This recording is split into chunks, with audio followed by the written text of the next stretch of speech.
পবিত্র মক্কায় বিশ্বের সবচেয়ে বড় ক্লক টাওয়ার এখন আপনাদের সম্মুখে বিস্তারিত আলোচনা করব ইনশাআল্লাহ।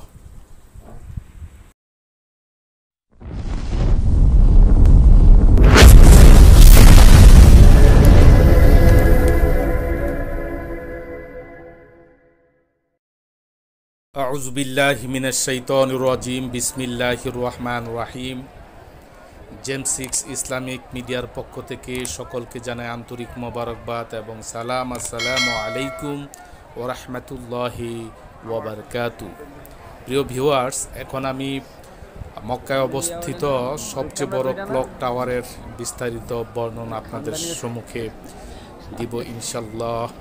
সৌদি আরবের মক্কায় 7টি আকাশচুম্বী হোটেল নিয়ে দ্য আবরাজ আল বাইত কমপ্লেক্স গঠিত। এই সবগুলো ভবন সৌদি সরকারের মালিকানাধীন। এই কমপ্লেক্স দেশটির সৌদ রাজতন্ত্রের প্রতিষ্ঠাতা বাদশাহ আব্দুল আজিজের স্বপ্ন পূরণের একটি প্রকল্প। তিনি চেয়েছিলেন পবিত্র মক্কাকে একটি আধুনিক নগরী হিসেবে গড়ে তুলতে, যেন প্রতি বছর সেখানে যাওয়া হজ যাত্রীরা স্বচ্ছন্দে হজ সম্পাদন করতে পারে। 7টি অট্টালিকার মধ্যে ঠিক মাঝখানটি হলো মক্কা রয়্যাল ক্লক টাওয়ার। বর্তমানে এটি পৃথিবীর সবচেয়ে উঁচু ক্লক টাওয়ার। এছাড়া এটি পৃথিবীর তৃতীয় উচ্চতম ভবন। অন্যান্য স্থাপনা মিলিয়ে এটি পৃথিবীর 5ম উচ্চতম নিদর্শন। 7 টাওয়ারের কমপ্লেক্সটি পৃথিবীর সবচেয়ে বড় মসজিদ এবং মুসলিমদের পবিত্রতম স্থান মক্কার গ্রেট মসজিদের পাশেই হাতে গোনা কয়েক মিটার দূরে অবস্থিত। বিশাল প্রকল্পের এই কমপ্লেক্স নির্মাণ করেছে সৌদি আরবের সবচেয়ে বড় নির্মাণ সংস্থা বিন লাদেন গ্রুপ। পৃথিবীর সবচেয়ে ব্যয়বহুল কমপ্লেক্স বলা হয় এটিকে। এটি নির্মাণে প্রায় 15 মিলিয়ন মার্কিন ডলার খরচ হয়েছে। 2012 সালে আনুষ্ঠানিকভাবে উদ্বোধন করা এই টাওয়ারের বিভিন্ন ফ্লোরের সর্বমোট স্পেস হচ্ছে 1,61,50,000 বর্গ ফুট। বিখ্যাত আজিয়াত দুর্গ ধ্বংস করে নতুন এই কমপ্লেক্স নির্মাণ করা হয়। 7 টাওয়ারের কমপ্লেক্স সবচেয়ে উঁচু যে টাওয়ারটি তা সৌদি আরবের সবচেয়ে উঁচু ভবন। এর উচ্চতা প্রায় 601 মিটার বা 1972 ফুট। ভবন ছাড়াও পৃথিবীর অন্যান্য সব স্থাপনা মিলিয়ে বর্তমানে এই টাওয়ারটি উচ্চতার দিক থেকে 5ম স্থানে রয়েছে। উচ্চতার দিক থেকে এই ভবনটি চীনের সেনজোনে অবস্থিত পিং অ্যান্ড ফিনান্স সেন্টারকে অতিক্রম করে গেছে।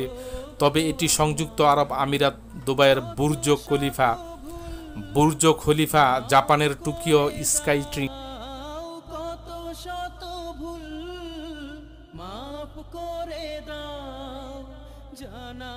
চীনের সাংহাই টাওয়ার এবং চীনের গুয়াংজুতে থাকা ক্যান্টন টাওয়ার থেকে নিচু।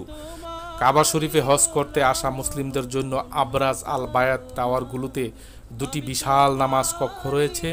এই নামাজ কক্ষের একটি পুরুষ, অন্যটি নারীদের জন্য নির্ধারিত।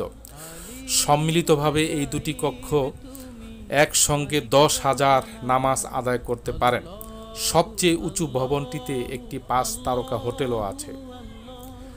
হোটেলটি পরিচালনা করছে ফেয়ারম্যান্ট হোটেলস অ্যান্ড রিসোর্টস। প্রতি বছর মক্কায় যাওয়া হজ যাত্রীদের একাংশ এই হোটেল সবচেয়ে বড় ঘড়ি। ভবনের ঠিক 450 মিটার উঁচু থেকে ঘড়িটি অবস্থান করেছে। তাই এই অবস্থানের দিক থেকেও ঘড়িটি অন্যান্য ঘড়ির চেয়ে সবচেয়ে উঁচুতে অবস্থান করেছে। ঘড়িটির উচ্চতা মিলিয়ে এটি 601 মিটার উঁচু পর্যন্ত বিস্তৃত। ঘড়িগুলো ভবনটির যে অংশটিতে আছে সে অংশটিতে জ্যোতির্বিজ্ঞান সম্পর্কিত প্রদর্শনী করা হয়। এখান থেকে ইসলামের গুরুত্বপূর্ণ দিবস এবং মাসগুলোর সঙ্গে সম্পর্কিত হওয়ার জন্য চাঁদের উপর নজর রাখা হয়। এছাড়াও ঘড়িগুলোকে নিয়ন্ত্রণের জন্য ওই অংশটুকুতে একটি স্বয়ংক্রিয় ঘড়ি ব্যবস্থাও রয়েছে।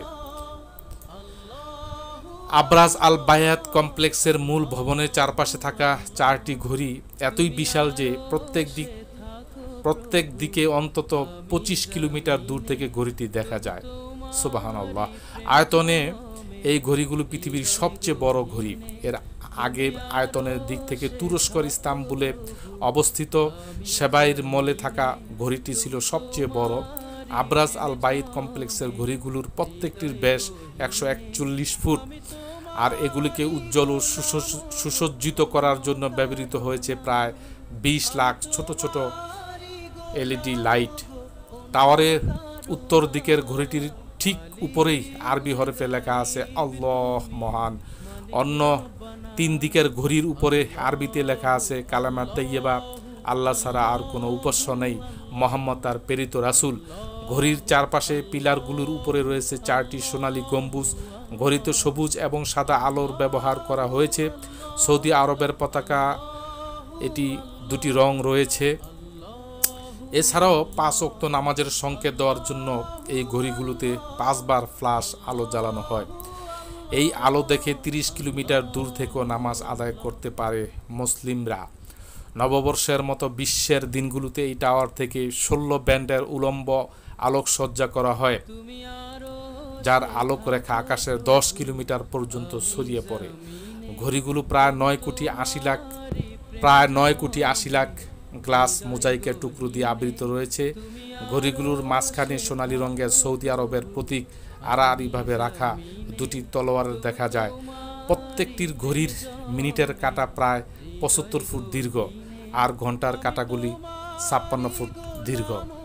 টাওয়ারের সবার উপরে রয়েছে একটি সোনালী রঙের সরু মিনার। এই অংশটি 8 তলা বিশিষ্ট, যেখানে একটি বৈজ্ঞানিক কেন্দ্র স্থাপিত হয়েছে এবং একটি প্রদর্শনী ব্যবস্থা রয়েছে। এই চূড়ায় রয়েছে একটি বাঁকা চাঁদ। টাওয়ারের নামাজ কক্ষটির প্রায় 1570 ফুট উপরে। টাওয়ারের সর্বোচ্চ তলার ফ্লোরটিকে বলা হয় কন্ট্রোল টাওয়ারের ফ্লোর। মক্কার আকাশে ট্রাফিক নিয়ন্ত্রণের জন্য এই ফ্লোরটিকে ব্যবহার করা হয়। সাধারণত কোনো হেলিকপ্টার এবং উড়োজাহাজ মক্কার আকাশে ওড়া অনুমতি দেওয়া হয় না। এছাড়াও লাইট, শব্দ এবং অন্যান্য আরও কয়েকটি অংশ নিয়ন্ত্রণ করা হয় সর্বোচ্চ তলাগুলোর মাধ্যমে। এমনকি বাঁকা চাঁদগুলোর মধ্যেও 2টি তলা রয়েছে। এই চাঁদটি প্রিমিয়ার কম্পোজিট টেকনোলজির 2011 সালে দুবাইয়ের তৈরি করেছেন। এই চাঁদটি ফাইবার গ্লাসের উপর গোল্ড মোজাইক করা। এর ওজন প্রায় 35 টন। প্রিমিয়ার কম্পোজিট টেকনোলজির কর্মকর্তা পিউগট জোসেফ বলেন, 5 জন প্রকৌশলী এবং কয়েকশো শ্রমিক এই চাঁদটির বাস্তব রূপ দিয়েছেন। এই নির্মাণ করতে প্রায় 9 কোটি আমিরাতি দিরহাম খরচ হয়েছে, আর এটি নির্মাণ করতে প্রায় 3 মাস সময় লেগেছে। দুবাই থেকে মক্কায় নিয়ে আসার জন্য 10টি খণ্ডে বিভক্ত ছিল চাঁদটি। ঘড়ির যে বেসমেন্ট, সেখানে চাঁদের টুকরোগুলো জোড়া লাগানো হয়েছে। 2011 সালের 6 জুলাই এটিকে টাওয়ারের শীর্ষস্থানে বসানোর কাজ শুরু হয়। মিনারের অংশ জুড়ে লাউড স্পিকার সংযুক্ত আছে, যার মাধ্যমে আজান দেওয়া হয়। প্রায় 7 কিলোমিটার দূর থেকে এর আওয়াজ শোনা যায়। এই অংশ থেকে 2 ঈদ এবং হিজরি সনের প্রথম দিনটিতে 16টি আলোক রশ্মি আকাশের দিকে ফেলা হয়। মহান রব্বুল আলামিন আমাদেরকে হজ এবং উমরা পালন করার তৌফিক দান করুক। ওমা তৌফিক ইল্লা বিল্লাহ। আসসালামু আলাইকুম ওয়া রাহমাতুল্লাহি ওয়া বারাকাতুহু। আল্লাহু আল্লাহ আল্লাহু আল্লাহ আল্লাহু আল্লাহ আল্লাহু আল্লাহ আল্লাহ